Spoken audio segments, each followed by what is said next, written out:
സംസ്ഥാനത്ത് കാലവർഷത്തിൽ ഏകദേശം 24% കുറവ് രേഖപ്പെടുത്തിയതായി കേന്ദ്ര കാലാവസ്ഥാ വകുപ്പിന്റെ കണക്ക്. ജൂൺ 1 മുതൽ ഓഗസ്റ്റ് 18 വരെയുള്ള കണക്ക് പ്രകാരം കാലവർഷ സീസണിൽ സാധാരണ കിട്ടേണ്ടതിനേക്കാൾ 24.8% കുറവ് മഴയാണ് ഇതുവരെ കിട്ടിയത്. 1213.1 മില്ലിമീറ്റർ മഴയാണ് കേരളത്തിൽ ഈ കാലവർഷത്തിൽ ലഭിച്ചത്. 1556.2 മില്ലിമീറ്റർ മഴയായിരുന്നു ലഭിക്കേണ്ടിയിരുന്നത്.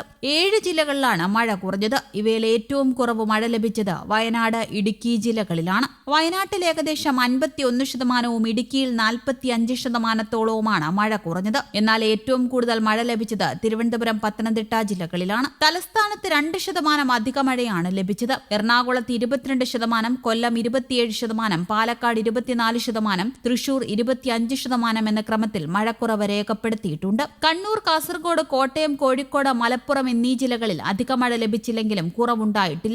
ഈ സീസണിൽ സാധാരണയേക്കാൾ കുറവ് മഴയ്ക്കാണ് സാധ്യതയെന്ന് കാലാവസ്ഥാ നിരീക്ഷണ കേന്ദ്രം അറിയിച്ചിരുന്നു. പുഴകളിലും തോടുകളിലും ജലനിരപ്പ് ഉയരുകയും താഴ്ന്ന പ്രദേശങ്ങളിൽ വെള്ളക്കെട്ട് രൂപപ്പെടുകയും ചെയ്യുന്ന സാഹചര്യമുണ്ടായെങ്കിലും കണക്കുകൾ സൂചിപ്പിക്കുന്നത് അങ്ങനെയല്ല. സംസ്ഥാനത്തെ മഴയുടെ ഔദ്യോഗിക കണക്കുകളിലേക്ക് നോക്കുമ്പോൾ ചിത്രം മറ്റൊന്നാണ്. പലയിടത്തും മഴ കനത്തതായി അനുഭവപ്പെടുമ്പോഴും മൊത്തം മഴയുടെ കണക്കിൽ കുറവ് രേഖപ്പെടുത്തുന്നത് എന്തുകൊണ്ടാണ്? ഒരു പ്രദേശത്ത് ഏതാനും മണിക്കൂറുകൾക്കുള്ളിൽ ശക്തമായ മഴ ലഭിച്ചാൽ ജനങ്ങൾക്കത് വലിയ മഴയായി അനുഭവപ്പെടും. എന്നാൽ കാലാവസ്ഥാ കണക്കുകളിൽ പരിഗണിക്കുന്നത് ഒരു ദിവസത്തെയോ ഏതാനും മണിക്കൂറുകളെയോ മാത്രം ലഭിച്ച മഴയല്ല. നിശ്ചിത കാലയളവിൽ ലഭിച്ച മഴയുടെ അളവും അതേ കാലയളവിൽ സാധാരണയായി ലഭിക്കേണ്ട മഴയുമായുള്ള താരതമ്യവുമാണ് പ്രധാനമായും നോക്കുന്നത്.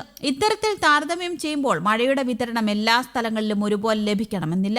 ലഭ്യമായ കണക്കുകൾ പ്രകാരം സംസ്ഥാനത്ത് തിരുവനന്തപുരം ജില്ലയിലാണ് മഴയുടെ ലഭ്യത താരതമ്യേന കൂടുതലായി രേഖപ്പെടുത്തിയിരിക്കുന്നത്. മഴയുടെ വിതരണത്തിൽ ജില്ലകൾ തമ്മിൽ വലിയ വ്യത്യാസമുണ്ടാകാമെന്നതിന്റെ ഉദാഹരണമാണ് ഇത്. ഒരു ജില്ലയിൽ തന്നെ എല്ലാ പ്രദേശങ്ങളിലും ഒരേ അളവിൽ മഴ ലഭിക്കണമെന്നില്ല. മലനിരകൾ, കാറ്റിന്റെ ദിശ, മേഘങ്ങളുടെ സഞ്ചാരം, പ്രാദേശിക കാലാവസ്ഥ എന്നിവയെല്ലാം മഴയുടെ തീവ്രതയെയും വിതരണത്തെയും സ്വാധീനിക്കും. കേരളത്തിന്റെ പല ഭാഗങ്ങളിലും ശക്തമായ മഴ ലഭിക്കുകയും മഴക്കെടുതി രൂക്ഷമാവുകയും ചെയ്യുന്ന അവസ്ഥയാണ് ഉണ്ടായിരിക്കുന്നത്. വയനാട്ടിൽ സാധാരണ ലഭിക്കേണ്ട മഴയെ അപേക്ഷിച്ച് ഈ സീസണിൽ 51% കുറവാണ് രേഖപ്പെടുത്തിയിരിക്കുന്നത്. മലയോര ജില്ലയായ വയനാട്ടിൽ മഴയുടെ അളവിലെ ഈ കുറവ് ശ്രദ്ധേയമാണ്. 1-2 ദിവസങ്ങളിൽ ലഭിച്ച ശക്തമായ മഴ നാശനഷ്ടങ്ങൾക്കും ഉരുൾപൊട്ടലിനും കാരണമായേക്കാം. എന്നാൽ അത്തരം മഴ ദീർഘകാലത്തെ മഴക്കുറവിന് പരിഹാരമാകില്ലെന്നാണ് കണക്കുകൾ സൂചിപ്പിക്കുന്നത്. ജില്ലകൾ തോറുമുള്ള മഴയിലെ പ്രകടമായ ഈ വ്യത്യാസത്തിന് കാരണം കേരളത്തിന്റെ ഭൂപ്രകൃതിയാണ്. പശ്ചിമഘട്ടം, അറബിക്കടൽ, കാറ്റിന്റെ ദിശ, മേഘങ്ങളുടെ രൂപീകരണം തുടങ്ങിയ ഘടകങ്ങൾ മഴയുടെ വിതരണത്തെ നേരിട്ട് ബാധിക്കുന്ന ഘടകങ്ങളാണ്. പ്രത്യേകിച്ച് ഒറ്റപ്പെട്ട അതിശക്തമായ മഴ ലഭിക്കുന്ന സാഹചര്യത്തിൽ ഒരു ചെറിയ പ്രദേശത്ത്